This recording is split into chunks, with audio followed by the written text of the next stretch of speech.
সংসারটা তো আমার, তাই ফাঁকিবাজি একেবারেই চলে না। সকালে বাসি কাজ সমস্ত কিছু ছেড়ে একেবারে ঠাকুর ঘরটাকে সুন্দর করে ডিপ ক্লিন করে নিলাম। তো চলো আজকের ভিডিওটা না হয় এখান থেকে স্টার্ট করছি। আশা করছি আজকের ভিডিওটাও তোমাদের প্রত্যেকের খুবই ভালো লাগবে। Hello everyone, good morning, welcome back to my channel. আশা করছি সকলেই খুব ভালো আছো। বীরভূম জেলার ছোট্ট একটা শহর থেকে আমি সুধা আবারও চলে এসেছি নতুন দিনে নতুন আরও একটা ব্লগ নিয়ে। সকালে একেবারে ফার্স্ট মর্নিং ঘুম থেকে উঠেই দেখতেই পাচ্ছ বিছানাটা নিয়ে পড়েছি। তবে তার আগে কিন্তু ব্রাশ সেরে নিয়েছি। ব্রাশ সেরে তারপর কিন্তু এক গ্লাস জল আর ওষুধটা খেয়ে নিয়েছি।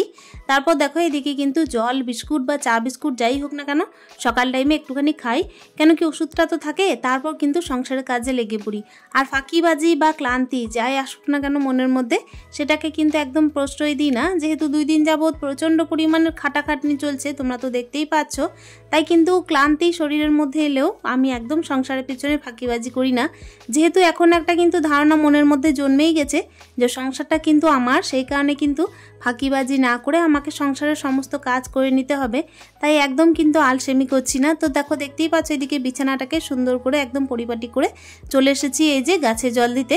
গাছে জল দেওয়াটা কিন্তু প্রত্যেক দিনের হ্যাবিট। যেদিন দেখছি যে বৃষ্টিটা হচ্ছে না সেদিন কিন্তু আমি জলটা দিচ্ছি। তবে যেদিন বৃষ্টিটা হচ্ছে সেদিন কিন্তু সকালে উঠে যখন দেখছি টবের মাটিটা বেশ ভালোই আছে, ভিজে আছে, তখন কিন্তু জল দেওয়ার প্রয়োজন পড়ছে না। আসলে কি বলতো, আমি না এই যে টবে গাছ করেছি তো জায়গার অভাবে আমার কিন্তু মাটিটা একেবারেই নেই, তোমরা তো দেখতে পাও। তাই মাটির মধ্যে যখন গাছ করা হয় না সেই গাছটা কিন্তু সহজে হয়ে যায়। আর টবের মধ্যে করতে গেলে না প্রচুর যত্ন লাগে। কোথায় গোড়ায় একটু জল জমে যায়, কোথায় কি হয় সেসব তো বোঝা খুব মুশকিল। তো চলো এদিকে দেখতেই পেলে বাবা কিন্তু মুড়ির বস্তাটা এনে রেখেছিলেন। আর মুড়ির বস্তা কিন্তু দেখবে একটুখানি হালকাই হয়, মোটামুটি হালকা বলতে পারো, ওই কারণে আমার সুবিধাই হলো। আর সকাল টাইমে ঝাঁটটা যদি জিনিসপত্রকে এইদিক ওইদিক সরিয়ে না দিই না, তাহলে দেখবে গোটা দিনটাই কিন্তু কেমন বালি লাগে, তাই না? তাই সকাল টাইমে কিন্তু ঝাঁটটা দিতে টাইম লাগলেও মোটামুটি ভালোভাবে দিয়ে নিতে হয়। আর এই যে এখানে দেখতে পাচ্ছ আমাদের কিন্তু গাড়ি রাখার জন্য, মানে গাড়ি তোলা নামানোর জন্য একটা স্লোপিং করা হয়েছিল। তো তার পাশেই কিন্তু একটুখানি জল জমে যায়, মানে ওই যে টবের জলগুলো একটু চুয়ে পড়ে, সেই কারণেই। আর ওই জায়গাটা না শ্যাওলা পড়ে যাচ্ছে দেখছি। প্রায় দিন দেখছি গাছে জল দিচ্ছি আর এইভাবেই কিন্তু জমে যায়। যদিও বা প্রথম থেকেই জমে যায়, আমার কিন্তু চোখে পড়লেই কি করি যে আমি কিন্তু জলটাকে আবারও পা দিয়ে হোক সরিয়ে দিই, কিংবা হচ্ছে ঝাঁটা দিয়ে সরিয়ে দিই। তবে কি বলতো, মাঝে মাঝে কি হয় যে ওই যে বলি যে কাজের ফাঁকে কিন্তু চোখ না পড়লে যা হয় আর কি, শ্যাওলা পড়ে গেলে আবারও নজর দিতে হয়। তো এদিকে ঝাঁটটা দিতে না মোটামুটি ঝাঁট যখন কমপ্লিট হয়ে গেছে তখন কিন্তু এক কাকু এসেছিলেন আর কি খেরো দিতে। তো খেরোটাই নিতে গেলাম বাইরে। তো এগুলো খুবই কচি, একটা মিডিয়াম আর একটা আছে, 3টে আছে। কত করে? কত করে? দুটো তো 15 টাকা দেবে। দুটো তো 15 টাকা।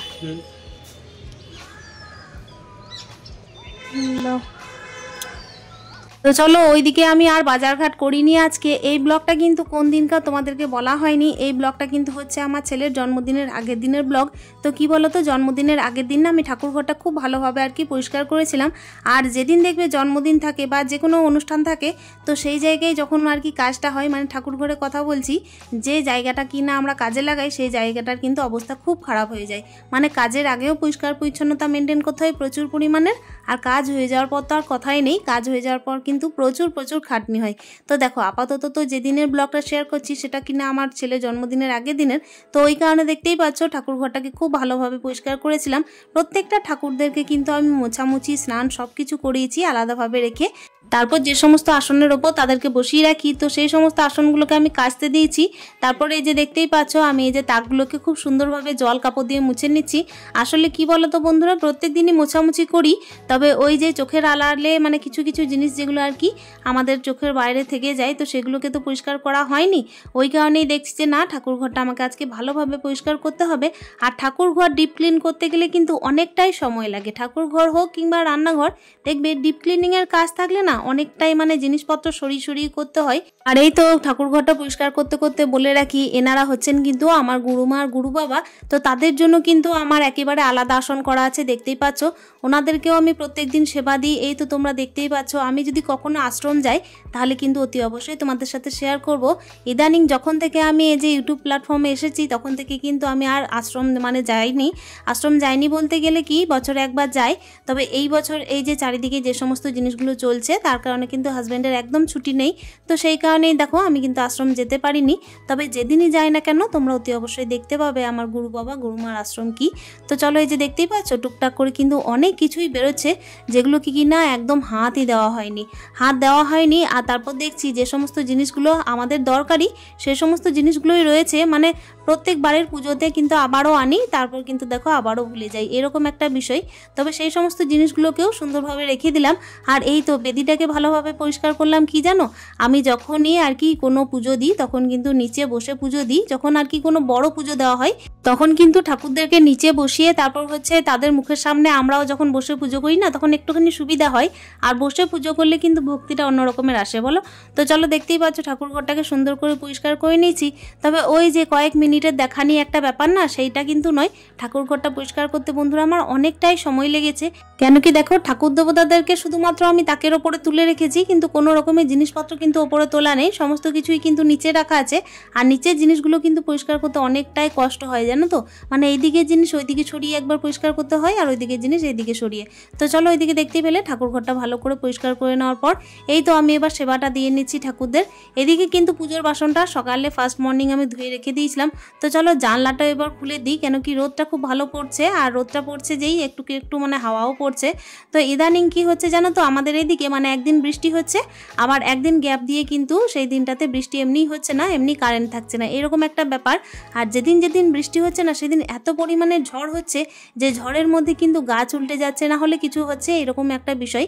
কালকে রাত্রেও যখন বৃষ্টি হয়েছিল না তখন কিন্তু আমাদের পাশের বাড়ির ফুলের গাছটা একদম তারের মধ্যে ঝুলে পড়ে গেছিলো। এইরকম চলতেই আছে জানো তো বন্ধুরা। তো চলো তোমাদেরকে তো আমি অনেক কথাই শেয়ার করে ফেললাম, কথার মাঝে কথা বলতে বলতে এই যে পুজোটাও দিয়ে ফেলছি। তো পুজো হওয়ার পর কিন্তু টুকিটাকি রান্নাও সারতে হবে, যেহেতু দেখো রান্না বান্না তো একটা ডেলি পার্ট, তাই না? তাই রান্না বান্নায় কিন্তু ফাঁকিবাজি করলেও চলবে না, আবার এদিকে সংসারের কাজেও ফাঁকিবাজি করলে চলবে না। মেয়েদের কিন্তু দেখো ধ্যান ধরন সব কিছুই নিজের সংসারকে ঘিরে, তাই সংসারে কাজকর্মগুলো একটা টাইমলিও মেনটেন করতে হয়। আর সব থেকে বড় ব্যাপার হচ্ছে আজকে কি করব আর কালকে কি করব সেই সমস্ত দিকগুলো ভেবেও কিন্তু আমাদের সংসারের কাজগুলো এগিয়ে নিতে হয়। কারণ কি সংসারটাই তো আমাদের, সেই কারণে সংসারকে ঘিরে যতগুলো কাজ সেগুলো আমাদের। তো চলো এই যে দেখতেই পাচ্ছ ওইদিকে কিন্তু রান্নাঘরের পাটটাও আমাদেরকে চুকাতে হবে, ওইদিকে কিন্তু পুজোর পাটটা চুকিয়ে নিয়েছি। এরপর চলে এসেছি টুকিটাকি রান্না কিছু সারতে। তো দেখো এদিকে রান্না করছি, একটুখানি পোস্ত করব, শাক করব, আর ফ্রিজের মধ্যে চাটনি রাখা আছে, তার সঙ্গে কিন্তু ছেলের জন্য একটু সয়াবিন করে দেবো আর মুগের ডাল। তো এই হচ্ছে আজকের সিম্পল মেনু। আসলে কি বলো তো বন্ধুরা, সিম্পল মেনু এই কারণেই কেন কি সেই দিন ছিল নিরামিষের বার। তো চলো বন্ধুরা দেখতেই পাচ্ছ এদিকে কিন্তু আমার রান্না বান্না টুকটুক করে হয়ে গেল। এই তো শাকটা নামানোর আগে একটুখানি পোস্ত দিয়েছিলাম। তো পোস্ত দিলে না শাকের টেস্টটা বেশ ভালোই হয়, আর পোস্ত না দিলে কি হয় এমনি মিষ্টি দিলেও হয়, মানে চিনিটা ওপর থেকে দিলেও হয়। আপাতত কি বলো তো পোস্ত ছড়ালে বনকা শাক কিন্তু টেস্ট অতিরিক্ত বেড়ে যায়। তো চলো এবার কিন্তু রান্নাবান্না হয়ে গেছে, টুকিটাকি রান্নাবান্না সেরে এই তো চলে এসেছি গ্যাসটাকে মুছে নিতে। একেবারে কিন্তু গ্যাসটা মুছে এবার স্নানে যাব, কেন কি গরমটা ভীষণ পরিমাণের লাগছে। এদিকে কিন্তু সন্ধ্যেটাও দিতে হবে স্নান টান সেরে। তো একদম কিন্তু তোমাদের কাছে ফিরে এলাম বন্ধুরা, একদম সন্ধ্যে টন্ধে দিয়ে তারপর এদিকে কিন্তু দুধটা গরম করব ছেলের জন্য, তাই ফ্রিজ থেকে বের করে রেখেছি। আর এখন অনেকগুলো কাপড় চোপড় জড়ো হয়েছিল, তো সেগুলোকেই ভাঁজ করতে চলে এসেছি। আসলে কি বলতো কাপড় না 2 দিন যাবত এতটা পরিমাণের আর কি হচ্ছে, গরমের দিনে কি হচ্ছে বলতো, ছেলের যত না জামা কাপড় জড়ো হচ্ছে আমারও তত জামা কাপড় জড়ো হচ্ছে। শীতকালীন জামা কাপড়ের মতো ভারী না হলেও কিন্তু প্রচুর বার কাছাকাছি করতে হচ্ছে, এরকম একটা বিষয়। কেন কি ঘামও হচ্ছে প্রচুর পরিমাণের, আর সেই কারণেই কিন্তু জামা কাপড়গুলোকে আর পরে থাকা যাচ্ছে না। আর এমনিতেও আমি কিন্তু শীতকালীন দিন হোক কিংবা হচ্ছে গ্রীষ্মকালীন দিন আমি কিন্তু যেহেতু সকালে স্নান করি তাই একেবারে সন্ধ্যা টাইমে ওই জামা কাপড়গুলোকে কেচে নিই। আর এই তো দেখতেই পাচ্ছ জামা কাপড়গুলো ভাঁজ করছি। আর ওইদিকে কিন্তু ছেলের ডাক পড়েছে যে মা খিদে পেয়েছে। আসলে কি বলতো বিকাল টাইমে টিউশন ছিল তাই ওর কিছু খাওয়া হয়নি, তাই ওকে দেখো এদিকে কিন্তু আমাকে দুধটা গরম করে দিতে হবে। কয়েকদিন যাবত না অনেকটা দুধ জড়ো হয়েছিল, তো সেইটাকেও গরম করবো ভাবছি, ছানা কেটে দেবো। তো আজকে হয়তো ছানাটা কাটা যাবে না, আসলে লেবু নেই বাড়িতে, সেই কারণেই যেদিন আর কি লেবু আনা হবে সেদিনই কাটবো। আপাতত কি করব দুধটাকে গরম করে রেখে দেবো।